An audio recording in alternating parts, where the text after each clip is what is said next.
and welcome to the Social Power Lab podcast, brought to you by Folks Leadership Group.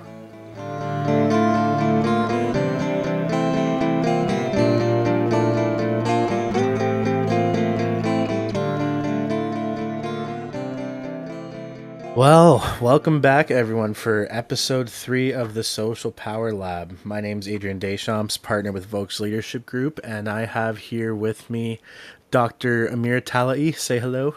Hello, everyone. Welcome back. Welcome back. And then Dr. Ted Vokes as well. I'm here. I'm good to go. Yeah. And it's been a pretty good ride so far, going through the source forms of power and just kind of framing what we want this podcast to turn into and just inspiring more ideas on our part. So, thank you to those who listened to the first couple episodes. Means a lot, right? And It does. And feedback too. We really yeah, appreciate some of the great feedback we're getting, and we're listening, and we're gonna make sure we incorporate your insights and ideas and questions in coming episodes. for sure. And today's episode is we're kind of continuing off on the same trajectory as we did last time, by going through the different aspects of power, the different groupings of the forms of power. So last week we talked about the source forms of power. This week we're going to tackle the composite forms. So you'll see in our model here, that we have a few different composite forms. And Ted, what does a composite form mean?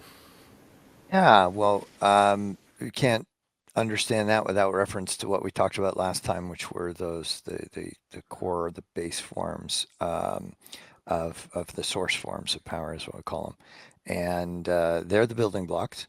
And then when you put those building blocks into different configurations, you get to the composite forms, composites of the other, five. And so that's the naming. And we should probably apologize to the world because we all are like, applied social scientists. So sometimes we talk science but we don't come up with necessarily cool names. Let's put it that way. But um, but yeah, so the source forms are the core foundational components. I like to think of them as Lego bricks, and then you build the various composite forms from there. Um, and it's kind of a short form, but it also makes more sense to people's brains when we bring them into composite forms. Um, the one downside is that it's not like you add, two of the Lego bricks from the source forms together and ipso facto they automatically produce one of the composite forms. The composite forms can be produced by massively brilliant different combinations of the source forms. So it's not like the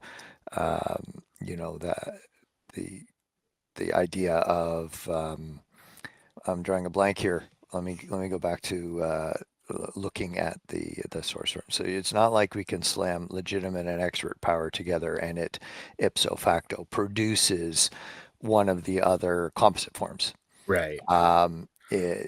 But we're going to be talking about, for instance, exchange power, which is a composite form, and it can be made up of any unique combination of the one or two or three or four or all five of the source forms in a given social setting or context. So yeah, that was a really long-winded way of saying what composite forms are, as we are about to launch into what they are. Amir, you want to add something there? No, just composite forms really mean that how complex power dynamics are. If they Mm. were not complex, you would just have simple forms. But the fact that we have like so many complex forms just is another uh, proof that it's way more complex than we might think. So, Yes, and that's a great point, because, well, first of all, this is to our knowledge, the most complex framework of social power on the planet. If there's another one, we haven't found it yet. And but the also the elegance of it is how our minds do this without even knowing what they are. So it's like a metaphor could be physicists who are pulling apart the molecules that make up, matter. Well, we're pulling apart the molecules to understand. There's no question there's matter for the physicist. It's what's it made of and how's it composed on that, Right. particle level. Well, matter was always there. The physicists didn't discover it. What they're figuring out is how is it put together, through particle physics, and we're effectively doing the same kind of thing with social power. It's always been there. All of us are using these 12 forms of social power. The brain just does it brilliantly, and sometimes ethically and sometimes not. We'll be talking lots about that coming up. But yeah, that's uh, to your point, Amir. It is complicated, and yet the brain does it. It's like we're wired to exercise power, like we say. And So that's probably one of the, most telling things when I first learned about this model was, there's not a form of power on here that you haven't used before dozens of times, or dozens is an understatement, tons and yep. tons of times, right? And, it just makes you think, I'm going to sound like a huge nerd for a minute, but like how far back does power go, right? Like I'm talking like what if again, huge nerdy thing, but like what if like prokaryotes in relation to each other were exercising power in some way, right? In terms of evolution before, prokaryotes go to eukaryotes and then, they used to be a mitochondria, all that jazz. But like, yeah, it just makes me wonder like on how deep of a biological level are we exercising power in even just the smallest ways, right? And yeah, does To it? your It's, point, I don't know if I shared this with you gentlemen, but I have done a power analysis of the roving bands of turkeys, wild turkeys that live out here in the middle of Essex County, and they come through in bands at various times of the year, and they have a power dynamic. I mean, they've got the brain the size of a lima bean, I'm told. And they have power dynamics. They won't be using all 12 forms for sure. I've narrowed it down. There's fewer forms. Maybe we'll do a whole podcast on the power of turkeys. I don't think I want to. The cats in the house are exercising all kinds of power over the two humans in the house. So um, they're very strong power holders. So yeah, it crosses species and it's within species. To your point, Adrian, um, I think forms of power get added as those species get more complicated in their social patterns and interactions. But there's definite power dynamics going on in a band of roaming turkeys for sure. yeah, So, super irrelevant point, but turkeys in our neck of the woods are so strange. You ever just see like I have literally seen a turkey walking down the sidewalk on Tecumseh Road.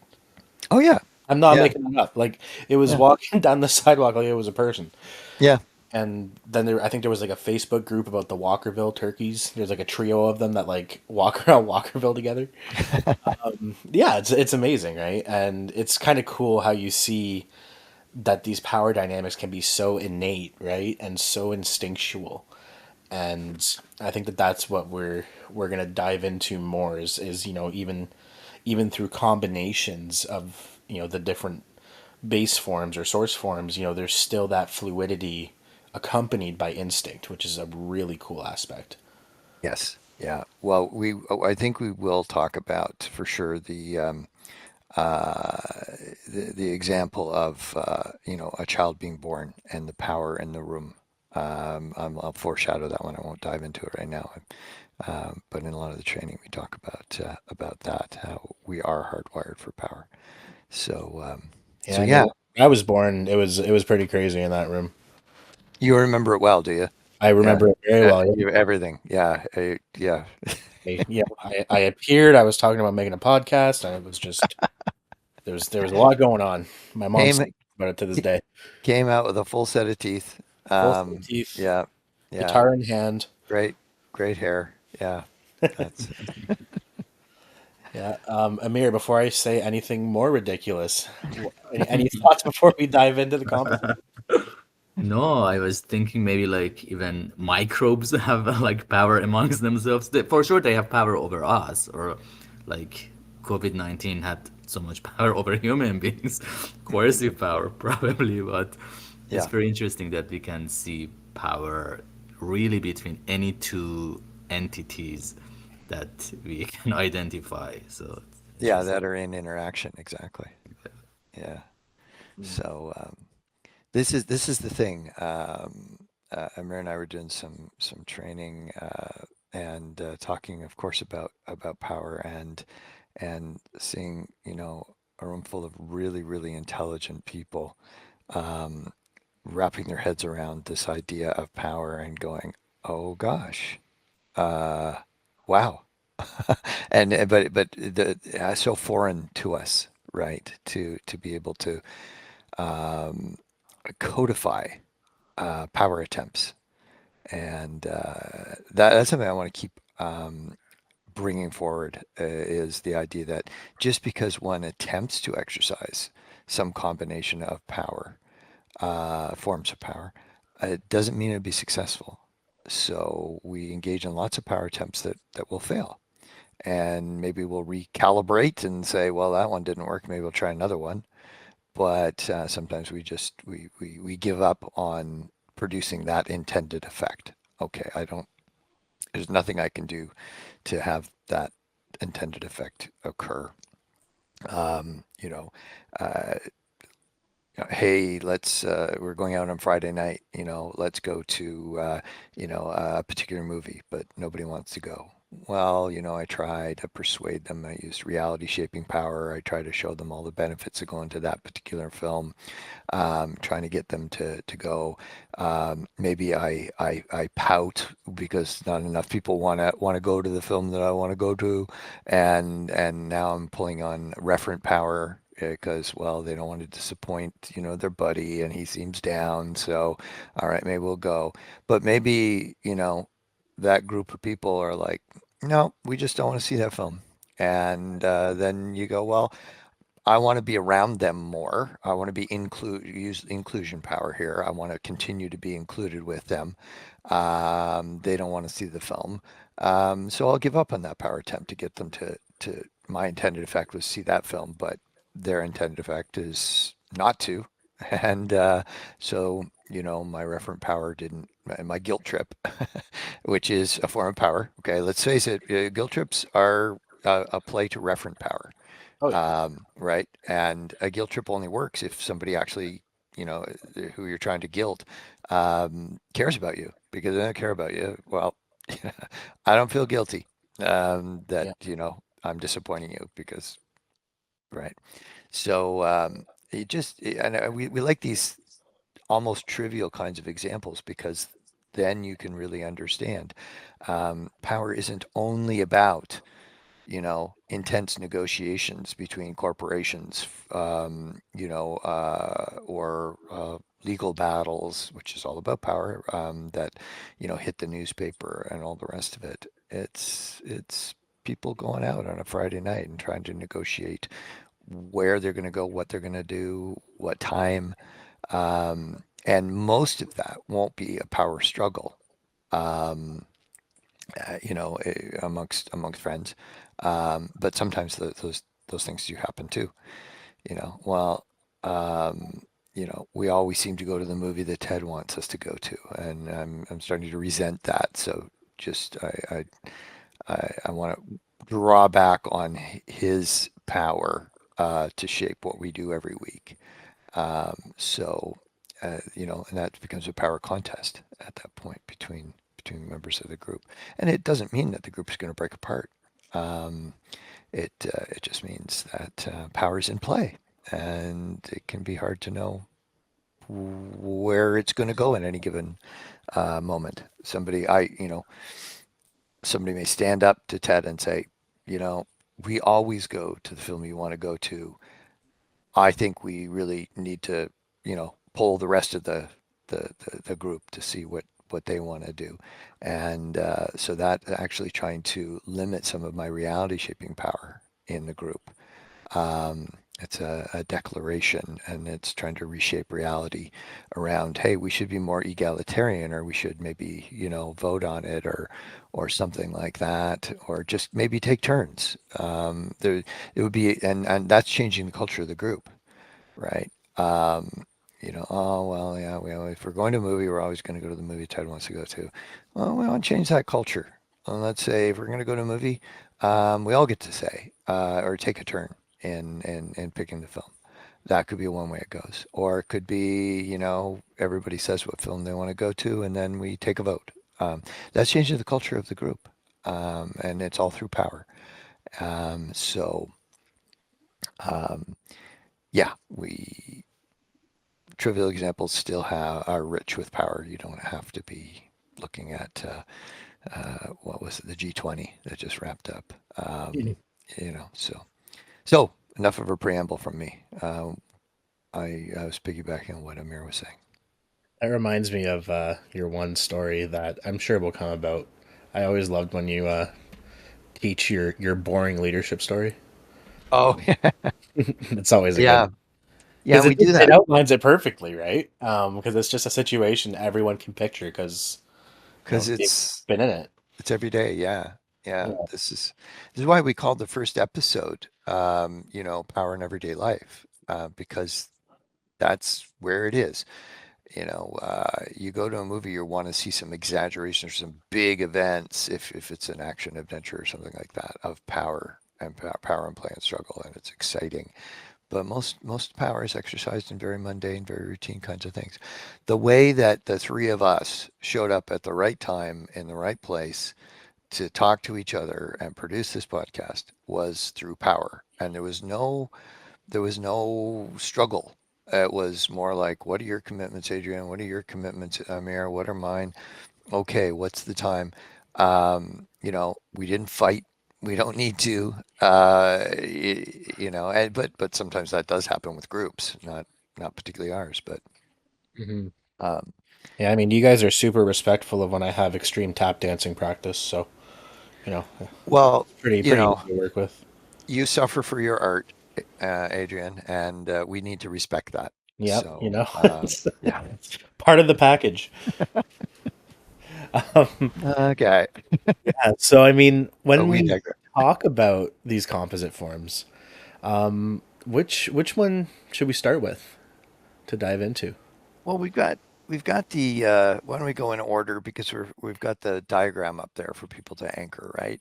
Hmm. So they're not um, listed in any particular order because power doesn't sort of work that way, but there is something of a logic to where we put resource power because it is so elemental. That's in our previous episode, right? But it's the one under the source forms, and it's really relevant to material survival, of a person. And so we start with that for sure. But the rest they can fall out in the order that we list them. So let's go with exchange. How about that? Yep, take it away. Amir, do you have a favorite example of exchange power? uh, well, everything actually is exchange power, kind of. So, Right? like, it's we are Yeah. so immersed in it that we can't even identify it. I mean, if you pay attention to like interact, especially when people first meet, I think it becomes even more important. They think that, okay, what I'm giving and what I'm taking in this interaction. So it's a give and take. It's the idea of give and take, or Yes. if the ratio it makes sense for me and for the other person. And sometimes relationships fall apart just because people come to this conclusion that the ratio of give and take maybe is not what I expected, and so this is not a good relationship to continue. For example, in any That's a context, nice would one. be work context, like family context or anything.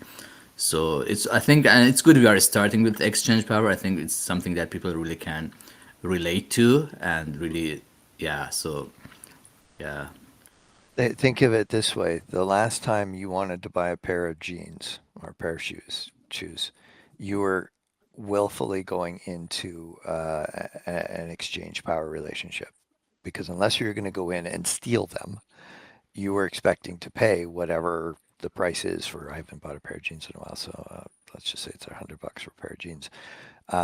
And the retail outlet, the store, wants your money more than they want their jeans, that pair of jeans, and you want the jeans more than the money. So, and it goes back to Amir, your point about sort of we sizing up the value of what I'm giving against what I'm taking, and so that's exchange power, right? So buyer seller. Um, Politicians will use exchange power. I'll vote for your legislation this time, but I'm banking a credit so that when I propose some legislation, 2 months from now, I can count on your vote. So the exchange doesn't have to be in that very moment either, right? Yeah. Um, Two kids in a family. I hate taking out the garbage. I hate doing the dishes.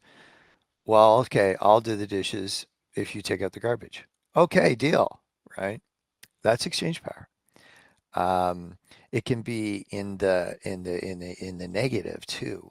Those two kids are in the back of the car, on a long family trip, and one is poking the other one, and then in retaliation, the other one is pinching their sibling, and one of them says, "Quit it, quit it! I'll stop poking you if you stop pinching me."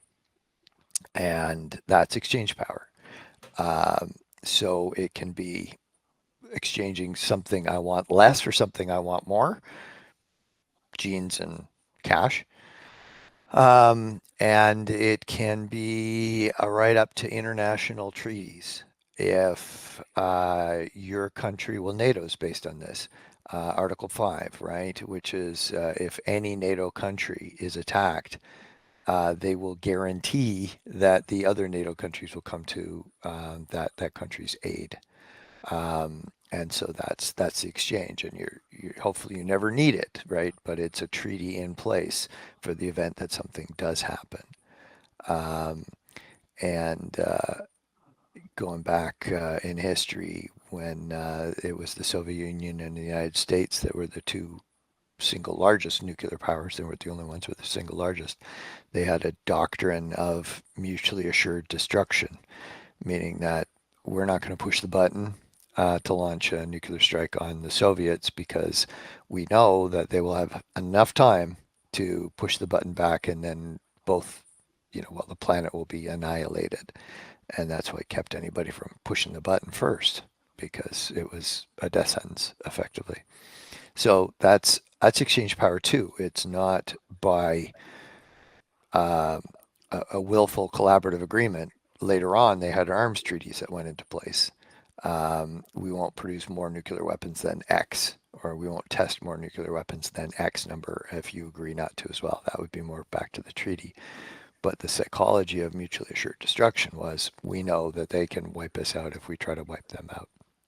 So that's an exchange power dynamic, even though the action involved is not to push the button, if you Right. will, right?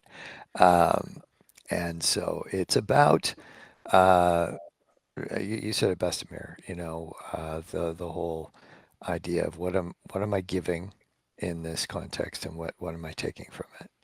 Um, hmm Actually, so little example here that I can kind of use to show, how this instance of exchange power is created through two of the source forms. So I have a really close friend who's an electrician, and him and I have this kind of funny exchange where, because of my psychology background, he helps me with electrical stuff, right? If something stupid happens, like a fuse breaks in my car, or I don't know, there's like a shortage in my kitchen or something. I know I can call him up anytime and be like, "Hey, this happened. I can't figure it out." And he'll always come by and help me. And the exchange that he gets is that he can come talk to me about any of his, social conflicts or any questions he has about, like, the brain and dynamics between people and stuff. So it's kind of funny. It's an exchange between us. And this exchange, though, is based on our expert power. So, like, to him, I'm a psychology expert. To me, he's, an electrical expert. And also, we have referent power with each other because we genuinely like each other, You right? started So, by saying, I have this really good friend, which is a statement exactly. of referent power right there. Yeah. Exactly. So Yeah. now, you know, these two dynamics are at play, working together and intertwining to create that exchange power, right?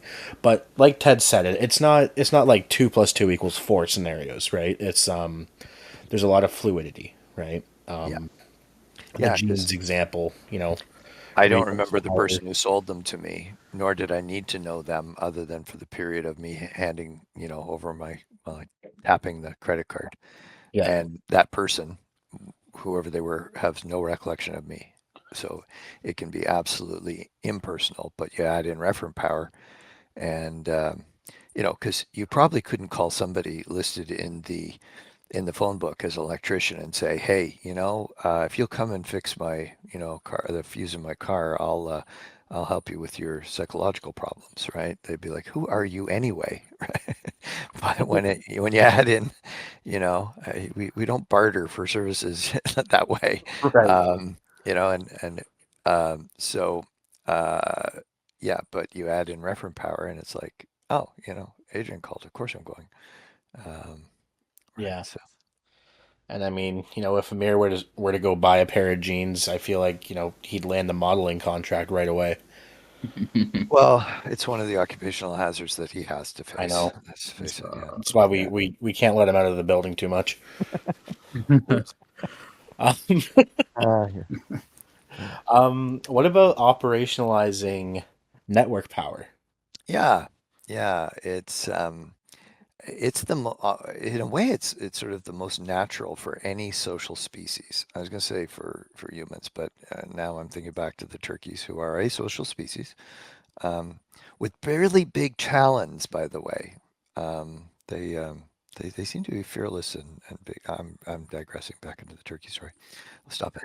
Uh, I'm really not fixated on these things. They just come around and walk through my yard, and I can feed them a little bit, but they're not the brightest creatures on the face of the planet. But they have power. So network power is the embeddedness of every living being that is part of a social species. So we are all embedded in a social network. That means the people. And pretty much the moment we were born, we were surrounded by people, and that is part of our network. The people, the first network is your family, and then you'd go out to, it's like, the uh, neighborhood and extended family, let's say, and the neighborhood, and then more broadly, your community and that kind of thing. It goes right up to your nation state or your continent, right? You've got these spaces within which you conceivably could know people. And here's the punchline to this: it's that those people have power that you don't have. So, yes, you can just draw lines between people who know each other. That's one thing. But the interesting thing about those lines is the power. So, dear friend of mine, 10 years ago said, hey, Ted, do you have any clients that are hiring students for the summer? And, I said, well, yeah, a couple of our clients are doing summer hires, I heard. Here's some names of some companies where, your daughter could apply. And that's drawing on information, power through the network. And it could be, can you come and help me push my car out of the ditch? Well, then you're drawing on resource power through your network, right? And then there's expert power, which you exchange with your electrician friend, Adrian. And electricity for psychology. um, hadn't thought of putting in those terms just now, but so the thing about a network is I may not know anybody who could hire my son or daughter, but I know somebody who might know, and I'm going to call them. Mhm. Um, you know, do you know anybody who's hiring for permanent full time? Yeah, I happen to, because of the nature of the work we do. We know clients and what they're doing. Um, so that's part of network power. It goes to and you may have components for your network that are hostile to you, right? So let's go to the level of countries. Who's in our trading network and who do we not trade with? Who's in our bad books, right? So we know them, but we don't exchange anything with them. We don't do anything for them, but we do for these other countries. So you just knowing somebody doesn't mean you can necessarily draw upon some of the power resources that they have.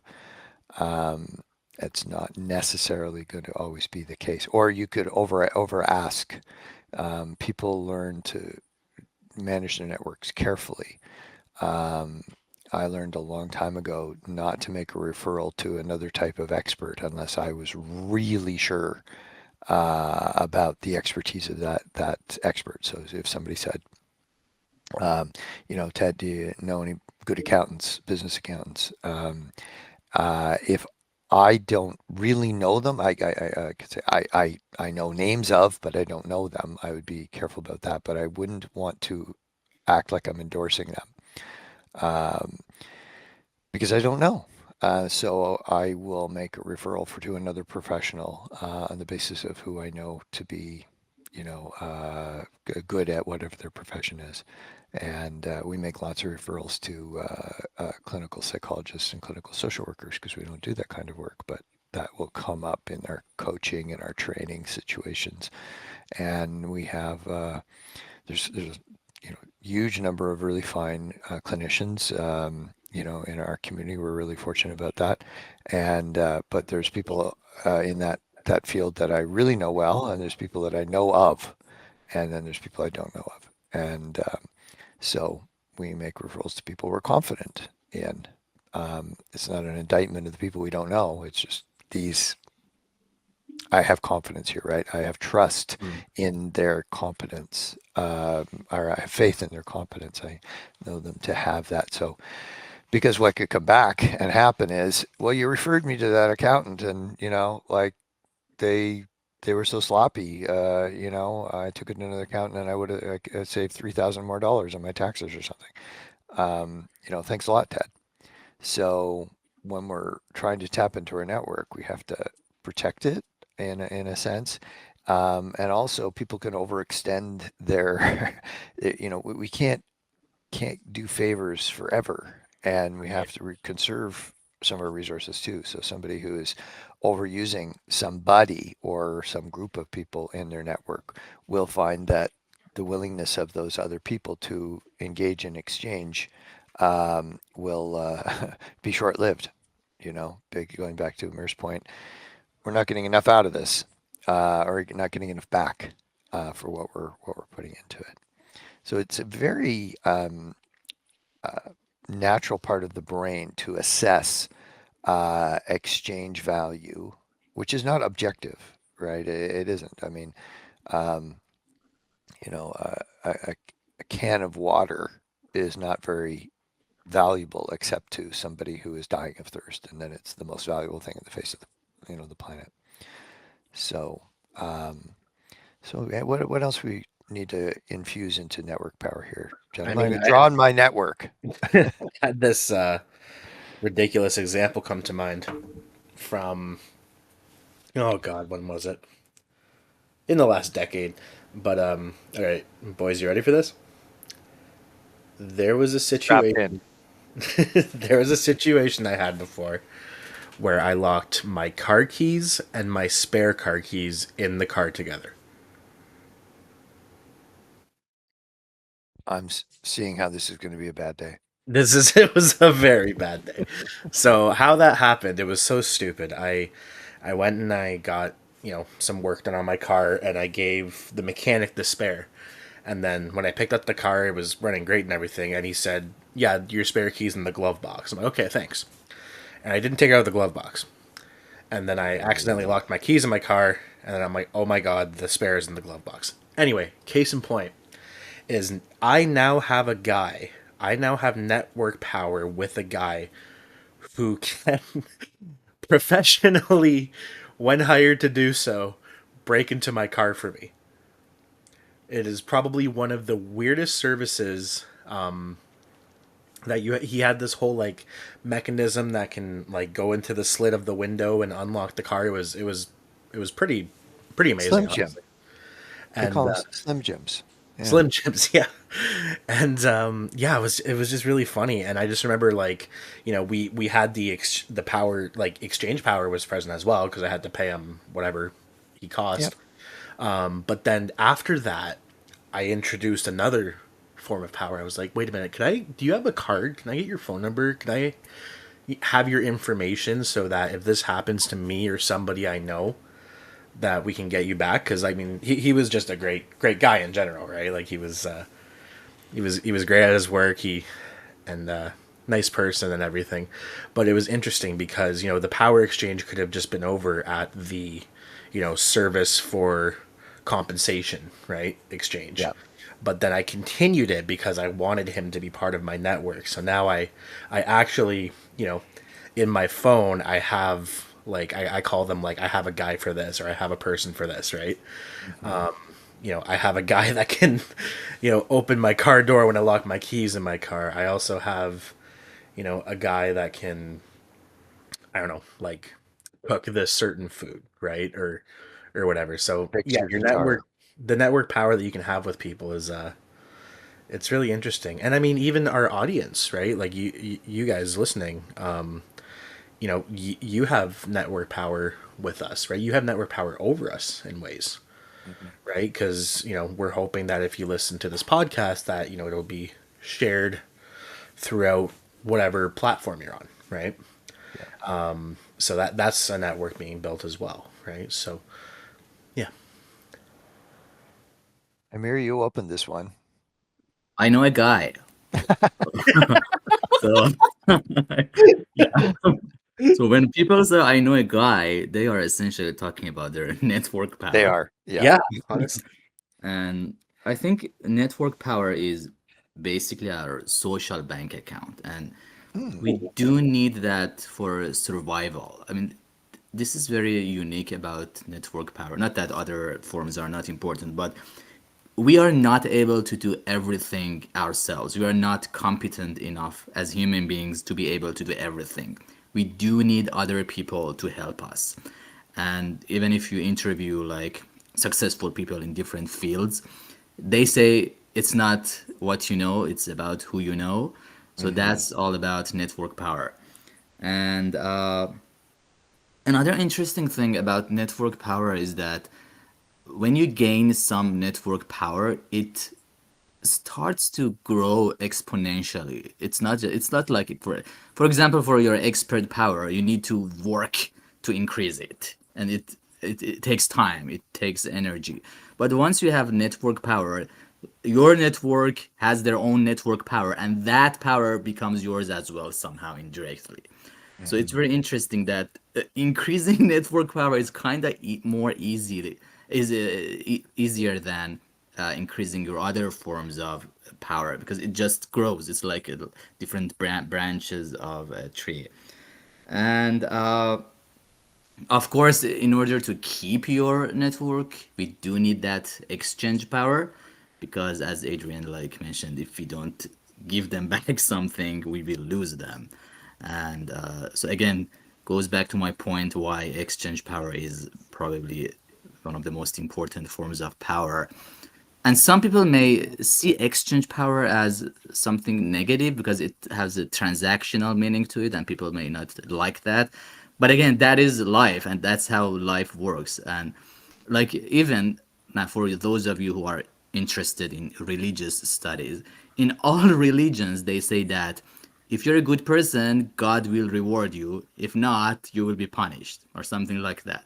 So even we have exchange power among ourselves and God. Or even if you're not Right. religious, karma. I mean, if you're Hmm. good, good things will happen to you. I mean, the universe, God, whoever was managing the world will give you back. And if you're not a good person, again, you'll see that. So exchange power is something that really it may seem something negative because it's transactional, but that's how the world works. And to keep our network power, we need exchange power. And so again, that's another example how these different forms work together. It's not just I have this form of power and no other form of power. So yeah. And I'm gonna, you brought up two, right? Exchange and network, and the one that we're going to go to in our next episode, well, two, we're going to go to two in our final ones, indirect composite forms, is called reputation-oriented power. And reputation only exists in your network, right? It only, a reputation only exists in the minds of others. And so the network is where the reputation evolves for the good or not. And sometimes, you could have a good reputation and then it gets tarnished in some kind of way, and then you can regain it over time. So it's not a stable thing either, just like a network's not a permanent. The people that are more permanent in your life than others, and the friends and business associates who come and go from your life, and that's okay. And there'll be, all those people that you go to a concert with, you're all doing the same thing at the same time, mostly collaborating, and they're kind of your network in a very loosest sort of way, because once the concert's over, you go away and you don't see those people again. So, yeah, it's reputation-oriented power rides very much on the network, and that relies on others, right? So, It's all interconnecting. And I gotta say, Amir, I love that social bank account. yes. That's a really cool phrase. And for those listening, once we get to 10,000 views, Amir will get that tattooed on him somewhere. Social bank account. But that's a really good term, though. I think we're gonna have to use that more Yeah. Yeah. because Yeah. I've never. It's so true, right? And I've Mhm. never thought about that, but that's so yeah. No, it's That it's was a very great way well of said. framing it. And you see here, we just had an insight amongst the three of us just talking about this. Or, well, Amir had the insight and we just leapt upon it because it's a great construct, way of thinking about it. And that's what we want, anybody who's listening to feel free and welcome to, toss in ideas, toss in reflections. Oh, so this is why, share that, and we'll share it if you post it online, or send it to us and give us permission to share it. And because we want this theory of 12 forms of social power to grow, to get better.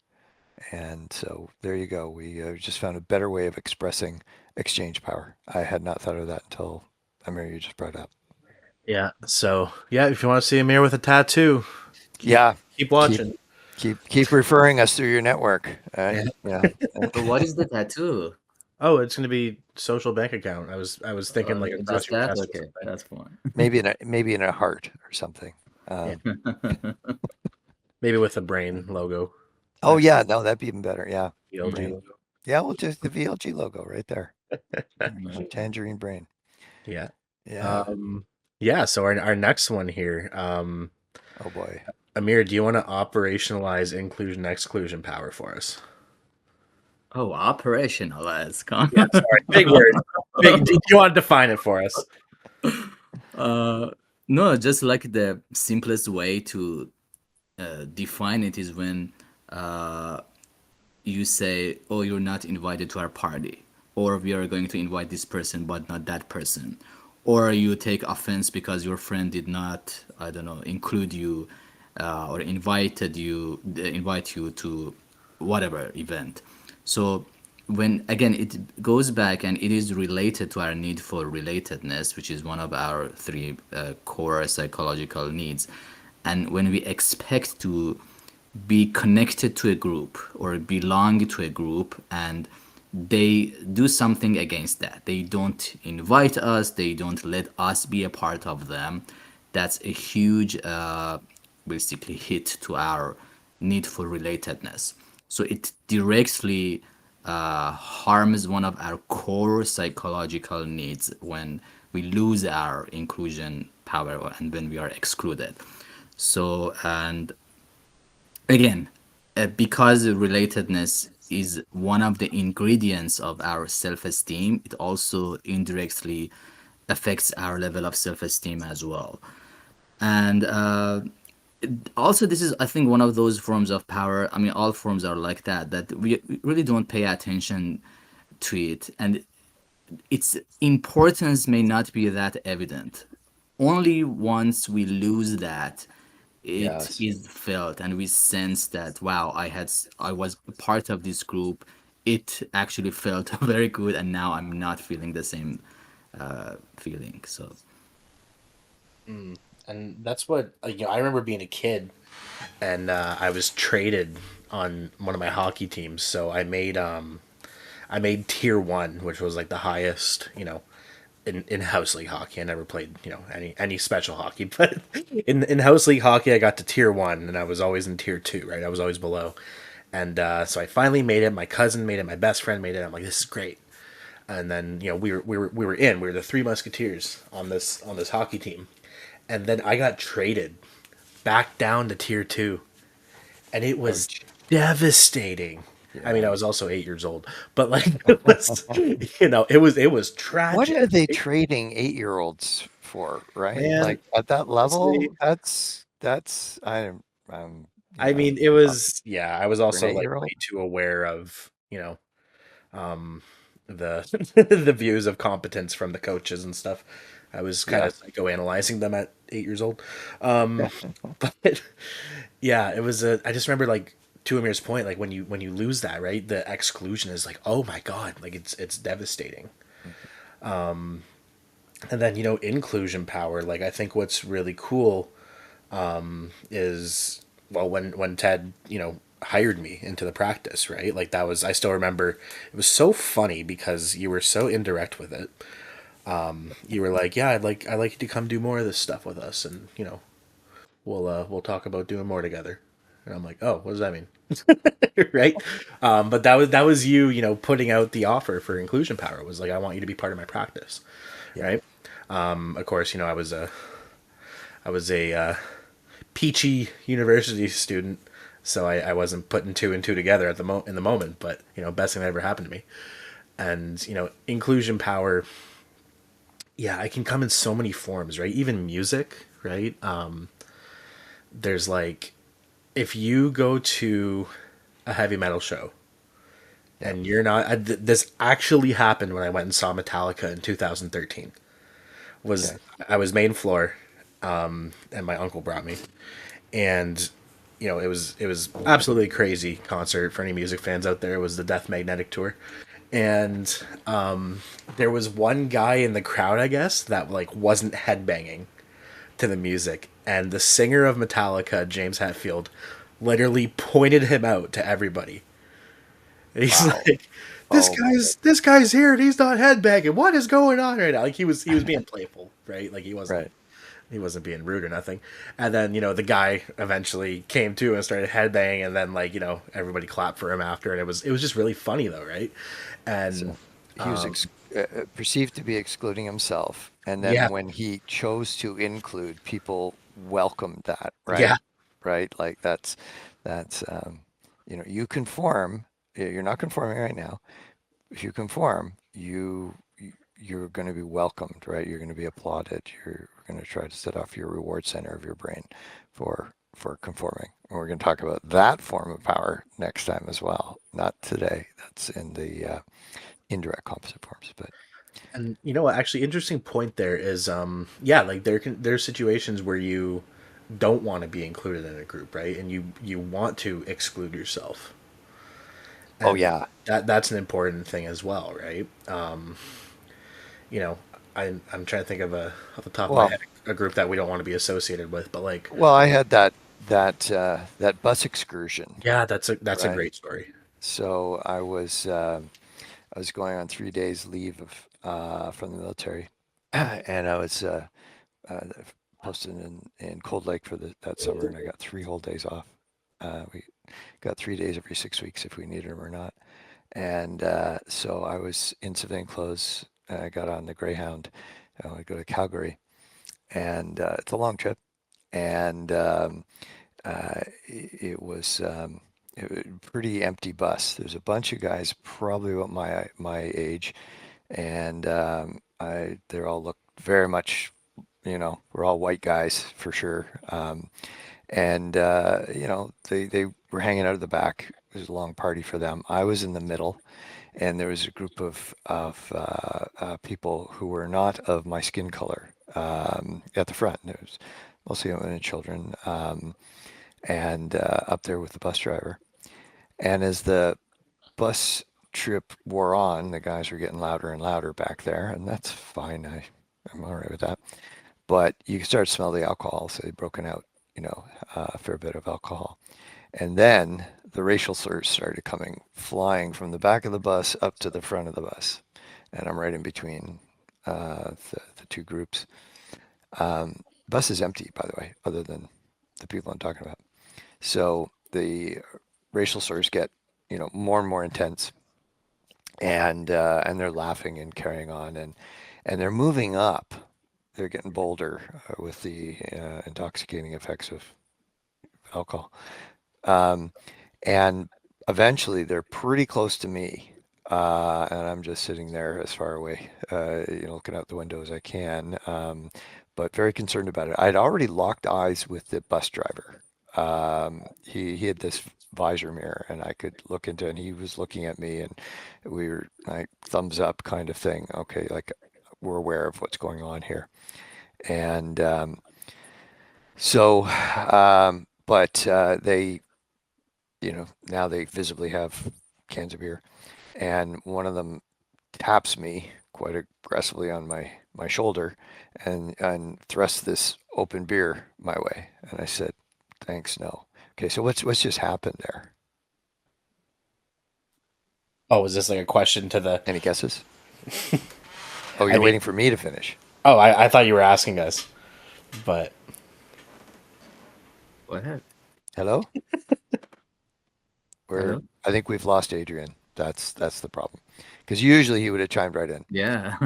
Well, he'll come back. Maybe he lost Um, his power. oh, oh we yeah, lost Adrian. Who we did. We I lost. muted because I moved my chair and it keeps squeaking. But Um, to everybody's point, well, I mean, yeah, go ahead and make the point. So what happened? They're thrusting a beer this gesture of this what they consider a resource, right? Um, is being offered to a stranger at this moment, and they're carrying on with their racial slurs and whatnot. And so this beer, if I accept it, um, is incredibly symbolic of, you know, they're inviting me to join the racist party at the back of the bus. And and if I reject their offer, that's where it gets interesting too. Kind of harkens back to that story of the bullying ring I was telling last week. Um, but if I reject it, then they will go from welcoming to a serious rejection in response to being rejected. And so of course when I declined the beer, and they go, what do you drink, kind of stuff came my way. And I was like, guys, just maybe move to the back. Everything's going to be cool if we just keep to our places, right? I don't remember all the things I said, but it was clear that I was trying to gently decline, but they were taking great offense to that.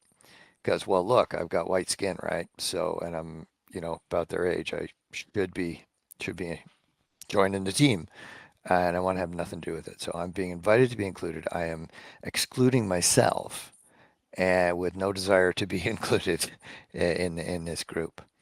And so we'll go with more of the power. Obviously, the people at the front of the bus were very, very uncomfortable.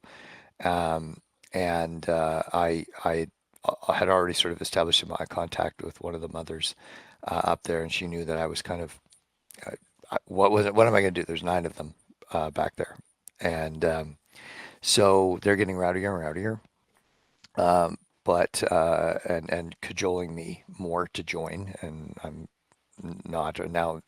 It's past that. I can't join now because I've rejected them. And I will say, my heart was pounding at this point pretty much because they were getting obviously belligerent, and and I eventually I said, guys, why don't you just go sit down? And they're like, oh well, you're gonna make us, right? Predictable kinds of stuff. And obviously I'm not. There's me and there's 9. And so I bluff. And here's a cool example of claiming I have power that I don't. So I reach into my shirt and I pull out my dog tags and I just drop them in front of me. And I said, I have friends waiting for me where we're going. And that, huh, oh yeah, you think you're pretty tough and this kind of thing. But they started to kind of back away a little bit. And now I was going on leave. There was nobody waiting for me. And nor could I have called in my posse of fellow military members, my officer cadre or something. Um, but I bluffed. I was claiming that I had resource power, not here, but imminently, to get them to back down.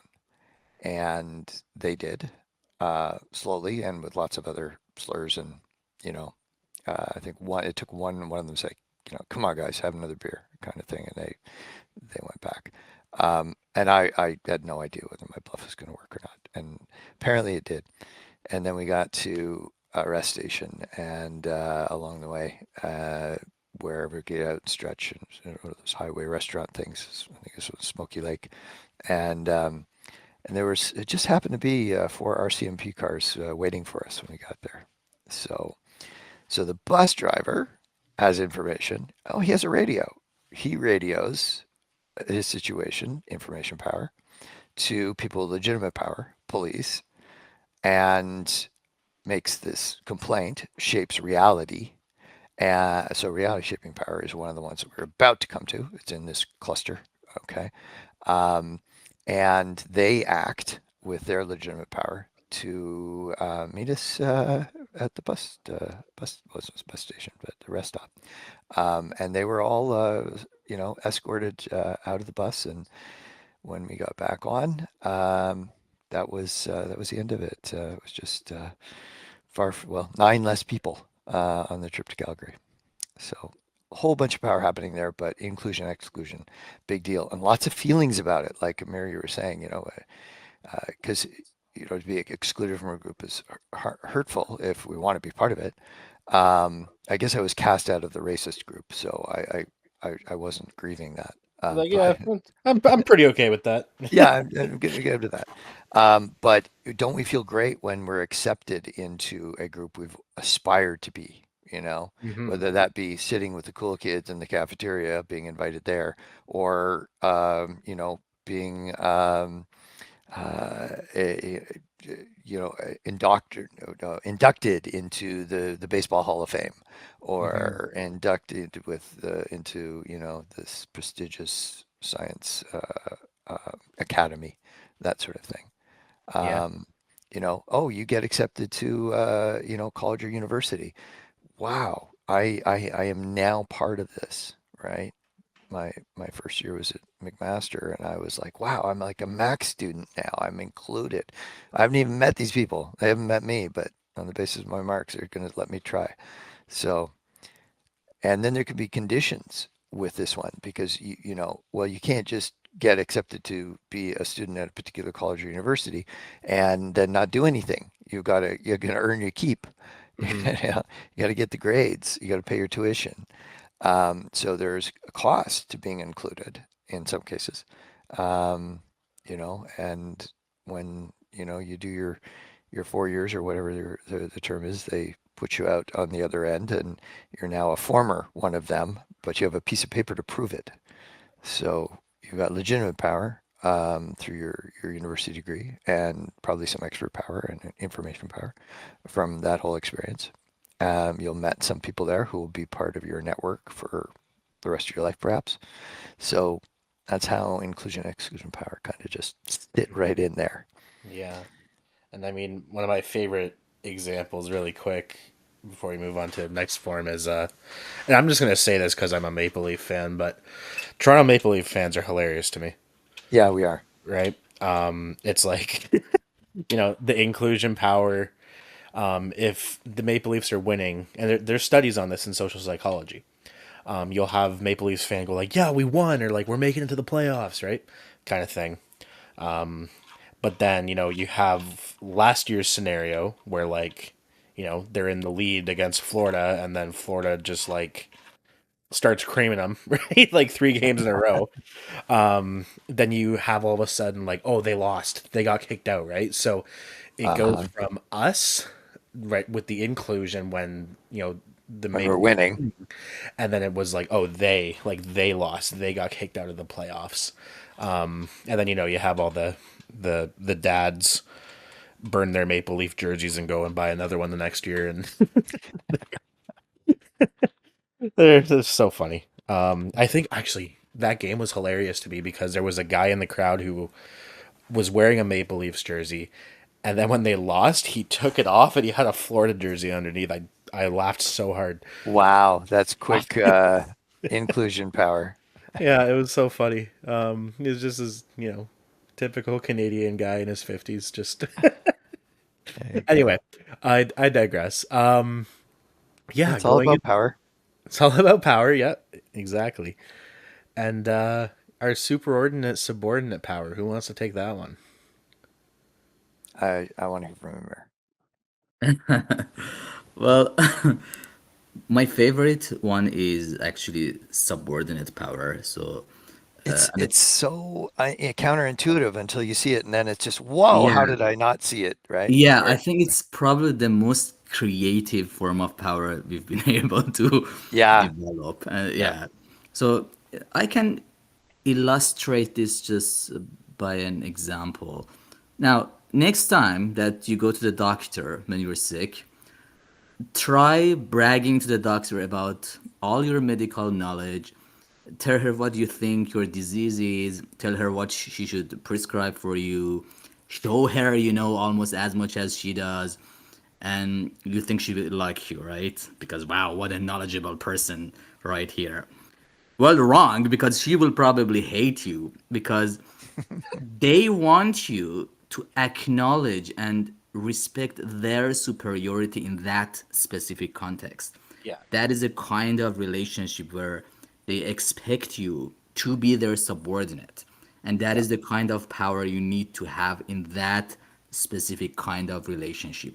If you want to say that, oh, I'm as high as you, you're basically not giving them the kind of subordinate power that they expect. So it's all about our expectations in any form of, in any kind of relationship. We expect maybe a form or other forms of power to experience. So that is the kind of power that in some relationships we need to have or give to the other person. So I think that's a very good example that shows that sometimes, depending our expectations or the other person's expectation, we need to be a subordinate to be able to even survive in that relationship. So it's not all just about exerting power on others in the sense of like uh, kind of overwhelming them, which is superordinate, I guess. So you can go with superordinate. Well, that was I love that, Amir, and the there's more to it. So let's flesh it out just a little bit, Mhm. because one of my favorite examples was going to politics.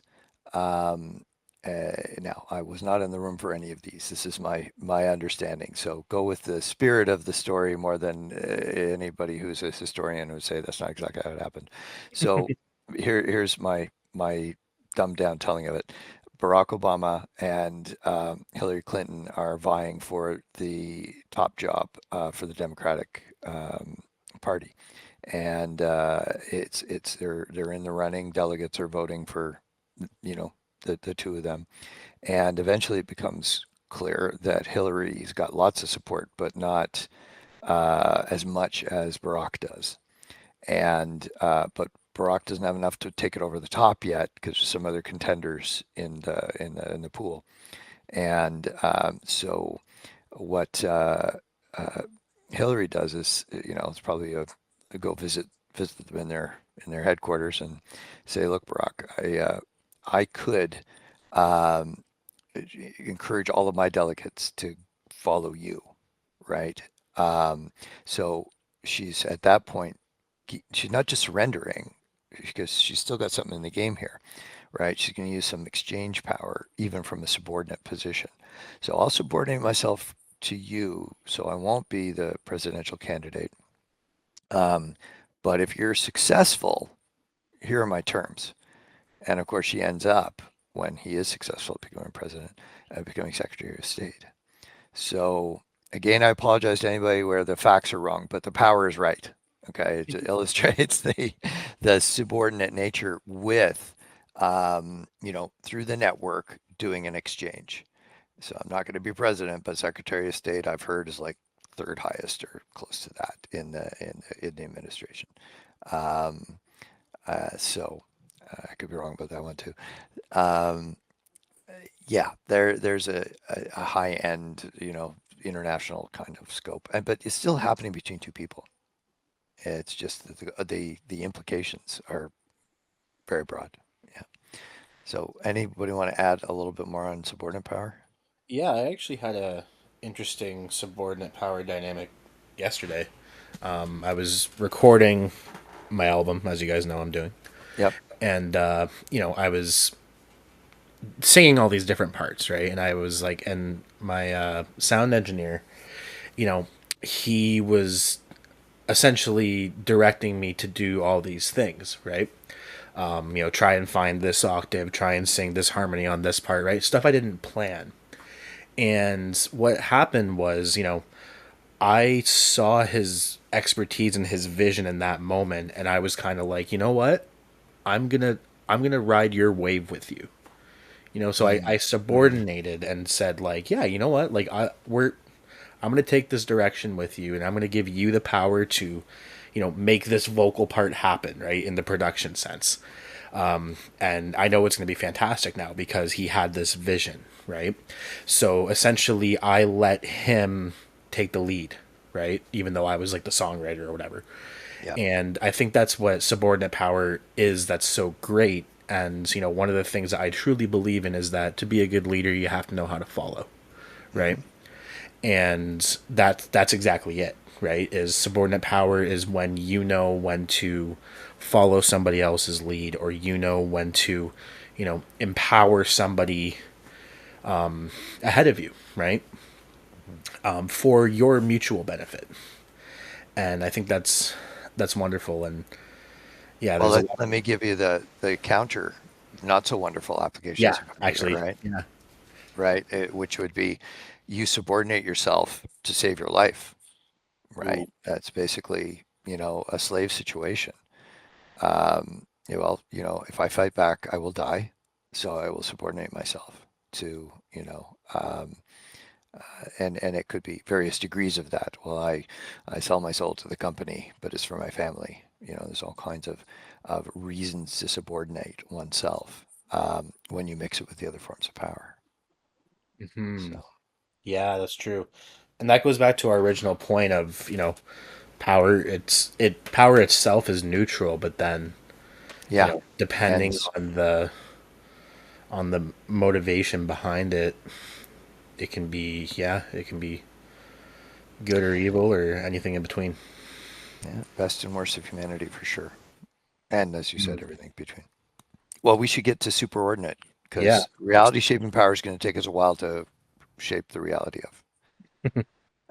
So yeah, let's talk about superordinate power. It's kind of cool too. But anybody want to dive in? I kind of want you to dive into that one. All right, yeah, because as Yeah, if you pull my leg, I guess I'll go. there you go, yeah. It's because I wrote blitzkrieg in there. Yeah, Right. superordinate power is shock and awe. It's blitzkrieg. It's flooding the zone. It's where you have an overwhelming amount of other forms of power that you so effectively flood the interaction with. And it could be, I have so much money, I'm gonna, just induce you, in so many ways by offering you so much cash, or I have so many weapons, and it happening all at once. So even if you've got a handgun, I've got, an array, a platoon of people with assault rifles and general purpose machine guns. So that's the shock and awe in both ways. It can be in awe for a good reason, and in fact, Adrian did some really cool work on awe.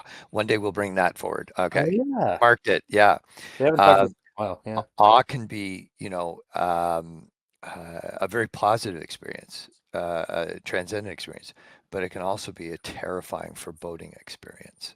So I have sort of awe can be leaned into either way, and same stimuli could be like that. Somebody could be lying on their back next to a friend, looking up into the cosmos and saying, "I feel so small and insignificant. It's wonderful," and the other one says, "I feel so small and insignificant. I'm terrified." But there's awe, right? And that's the reaction effectively that you get if you're successful at using superordinate power. I'm going to hit you so hard you won't even be able to think about it. So that's that strategy. And it could be with your resource power, your fists, weapons, as I was saying, could be with words, as debaters try to overwhelm the other debater. Sports teams are trying to exert superordinate power on the other team. And the other team is doing everything it possibly can not to be subordinated, but one side of there will lose for sure. So it's two groups of people trying to exercise superordinate power on the other. That's Yeah, your that's a standard football really good game, way to put it. right? Yeah. Yeah, So superordinate power was that was one actually that, you know, took us some time to think about, right? yeah, yeah, So it did. we kind of flip-flopped a bit with the name and how we were going to explain it. Hmm.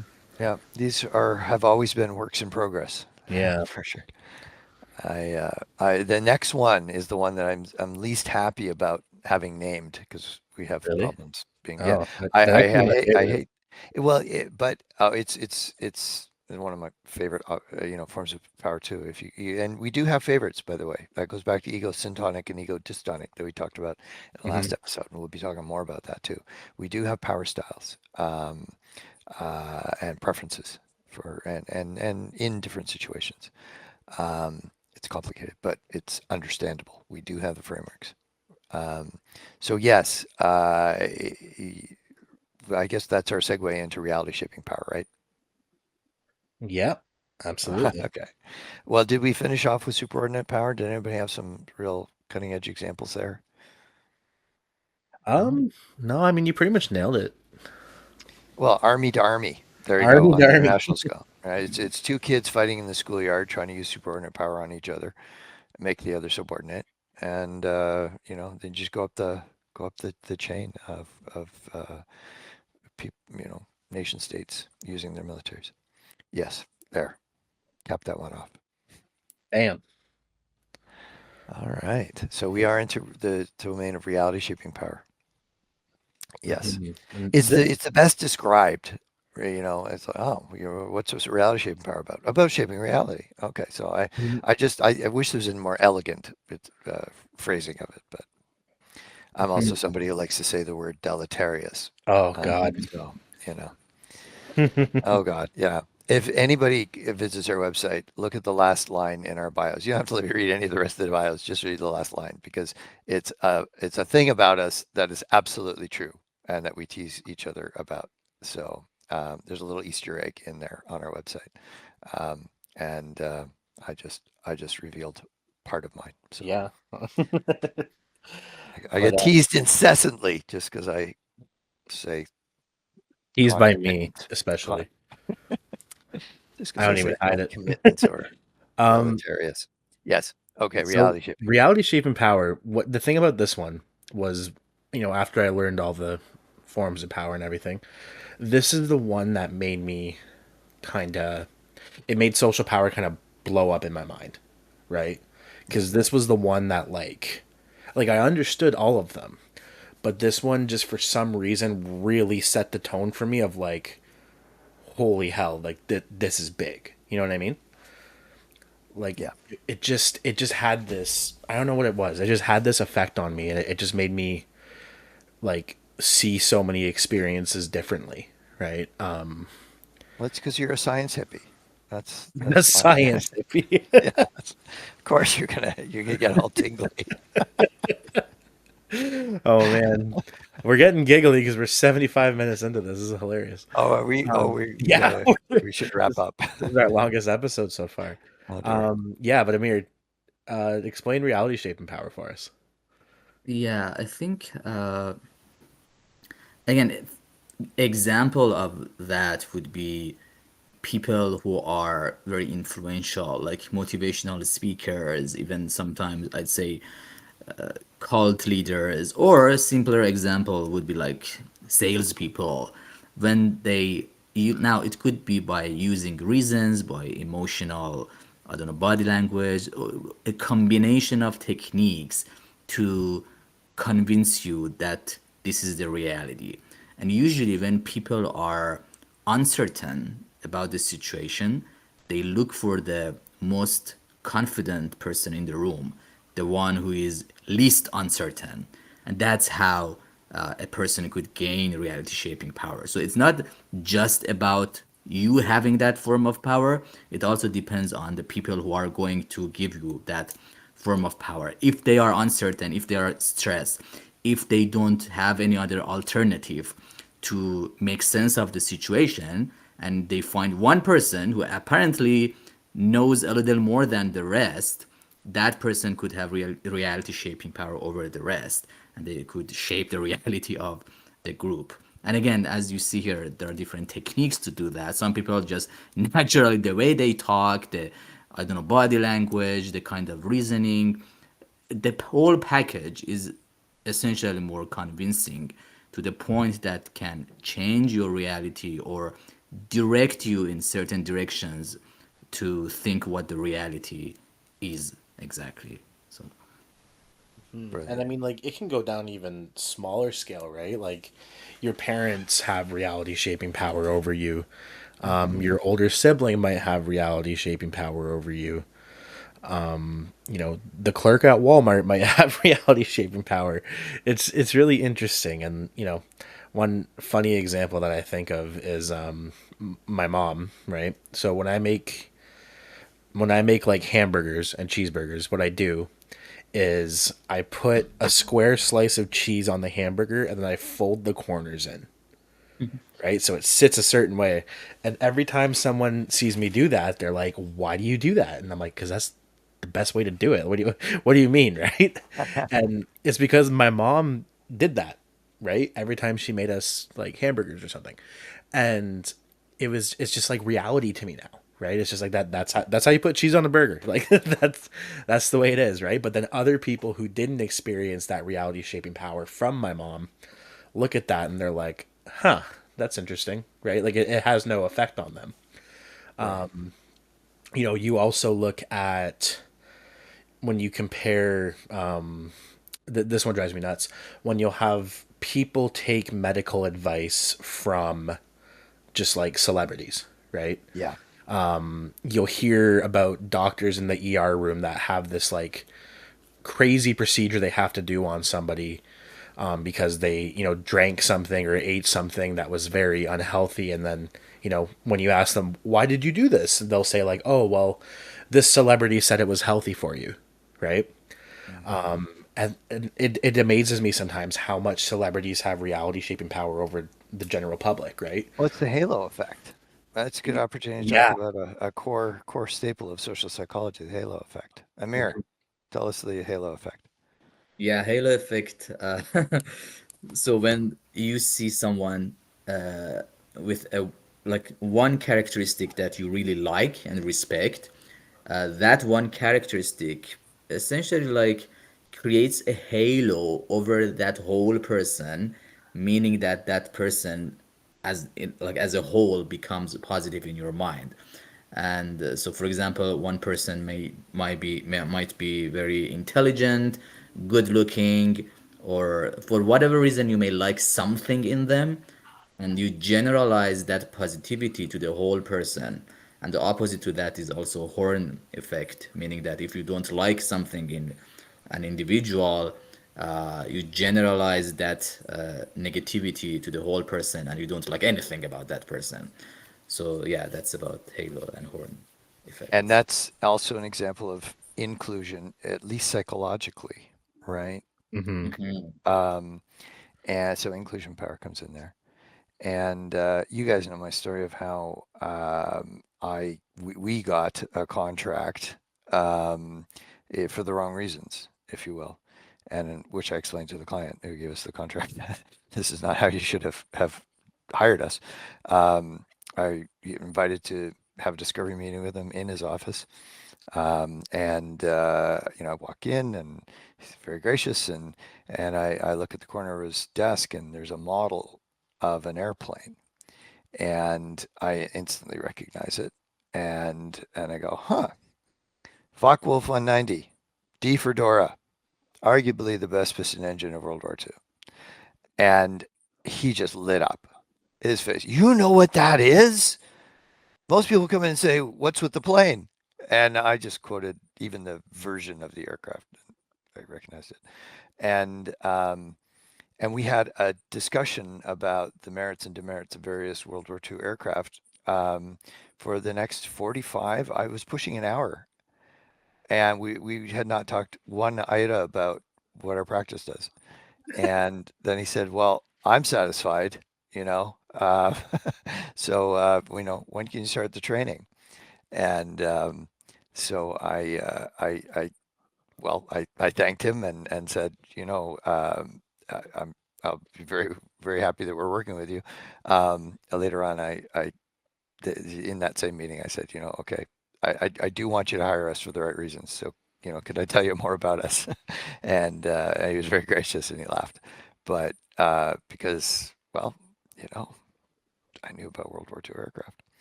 Um, had it been, an antique car, I would have been at a loss. I go, oh, it's an antique car.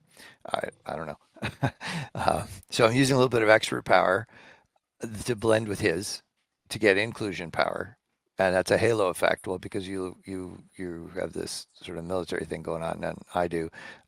We're in group now, and so you're going to be a great trainer. And of course, the two don't go hand in hand at all. Well, I mean, I'd like to think we are great trainers, and I hold my own in the world of the obscure World War II facts. But there you Hmm. go. I was gonna say, great trainers, but we're horrible pilots. I mean, Ted wouldn't be a horrible pilot. Me and Amir probably would No, be. I wouldn't be. I wouldn't be good. No, no. We should wrap this up with reality shaping power, and maybe promise to do our lead in next time with Yeah, more we'll dive a on bit more reality into it shaping power, because because it, there it is a lot is. more to say on it, Yeah, and absolutely. I know I've droned on tonight, so No, this is just the thoughts were yeah, flowing. This is great. that's what we do. And yeah, so reality shaping power, I think of it as, well, I mean, pretty pretty bland to say, but it shapes your reality, right? Like it's literally the power that can make you perceive things a certain way based on what the power holder has told you, and if their power attempt of shaping your reality is successful, right? Right. And I even just think back to Santa Claus, right? Hmm. Parents, if your kids are in the room when you're listening to this, just mute me for a minute. But, like mom and dad, or whoever said that, Santa Claus comes on this day, he goes around the whole entire world and he brings presents to every single kid, right? And in North American culture, for the most part, that's the That's Christmas been the belief, traditional, right? yeah, narrative. Yeah, that's the narrative. And I'm seeing that narrative play out with my niece right now because she's conceptualizing like, oh, Santa, and she loves the Grinch. And yeah, it's funny. Like I'm just watching her reality be shaped, and she's like so ready, right? And that's one of the things. I just remember how reality shifted when one day I was looking for, I don't know, something, and I went in my mom's closet and I found all the Christmas presents, and I was like, oh no, right? And then Your reality is shattered, right? and I Yeah. didn't want it to be. That's what's funny. I tried to ignore it too, but then the next morning I saw the exact same presents and I was like, "Oh no!" Right? So yeah. So I mean, reality shaping power. That's just a lighthearted example about Santa Claus, but it can also be very intense, right? Like there can be, Cult members. oh yeah, cult members. That's a great example, right? And even music bands, right? There's a band I like right now that creates a fictional cult, right? I think I showed them to you, Ted, Sleep Yep. Token. Yep. And that's kind of like their thing. That's the reality of their stage presence, is like they're anonymous, and every concert is a ritual, right? Is kind of their, and Hmm. they put on like an act of, and it's like, yeah, it's really cool. It's like, anyway, Vessel from Sleep Token, if you're listening to this, I'm in love with you. But besides the point, yeah, reality shaping power is definitely one of the most complex forms, and Yeah. we'll Well, definitely have to dive into it more. we should start the next episode with it. You got enough to go on if you were, Oh yeah. but we just got more about it. It's so nuanced, and as Amir was saying, you can even shape reality without words or even without sound. I was taking music out at that point, right? Just by your actions. So Mhm. that's a big aspect of parenting is Mhm. kids listen to what you say, but they more likely to do what you do. Yep. um, right. So yes, we that's one of the key ways we learn. Yeah. Well, I got the cue from you, Adrian, that we're way over time. So are we? I I have mean, no we're idea. we're we're a solid 87 minutes and 20 seconds, so we can wrap it up Okay, here. we're in the zone then, right? That we're Yep. trying to aim for. So yeah. And I always hate ending conversations because honestly, we do these summits amongst ourselves, our team, that go on for like 2 days at a time, and there's never any crickets chirping. It's like so much discussion. When Amir's not bossing us around, because he's like that, and Loudest guy I ever met. well, that's because he had a big microphone. That's all. There's an inside joke in that maybe somebody could pry out of us at one point. Yeah. Also, Amir But is I very remember quiet, hence my sarcasm. that's it. Yeah. That's yeah. Um, yeah. So I mean, any closing points from Dr. Amir? Uh, no, just as you said, this reality shaping power, I think, is potentially the most dangerous form because if you Ooh. have a huge amount of this form of power, you may take advantage of that. And as you guys said, the best example of that is cult leaders or even some parents. So, Hmm. Right. Oh yeah. No, it mhm, it it can end. Well, a tyrant, a political tyrant that gets control mhm, of a country on the basis of their, rhetorical abilities to start with, and then adds more and more power to the point where they have source power like police and whatnot to contain the populace. But it starts with words. That's the story that has been written by the political scientists and the historians who study totalitarian regimes. Um, it all starts with words. So Mm. yeah, reality mhm. shaping power, big deal. Reality shaping power is a big one. Hmm. So I guess we'll close today's episode there, unfortunately. But stay tuned as we dive deeper into reality shaping power, and also our indirect composite forms. And I could tell you the funny story about me and Ted. You know, almost did we get ice cream? I forget. That doesn't matter. I don't know the story. Which one is it? Somebody was getting ice cream in this story, and we were debating about if forms of power can be direct or indirect, and we came to our Oh, we're going to share with you. yes. And I feel like there was something to do with ice cream in that story, but besides the point, stay tuned next time as we dive into our indirect forms of power and do a deeper dive into reality shaping power. And we're Vokes Leadership Group, Industrial Organizational Psychology Practice, and this is the Social Power Lab.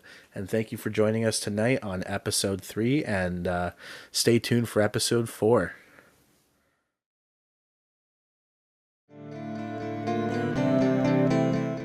Thank you for listening to the Social Power Lab podcast. Make sure you join us next week as we continue to uncover the hidden dynamics of social power all around us, because every conversation changes the world one interaction at a time.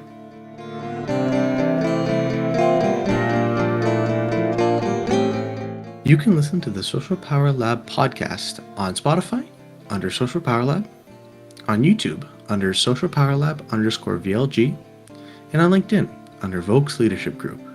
Thank you and have a wonderful day.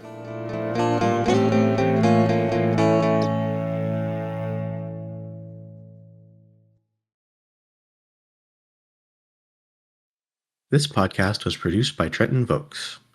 The theme was produced and written by Adrian Deschamps.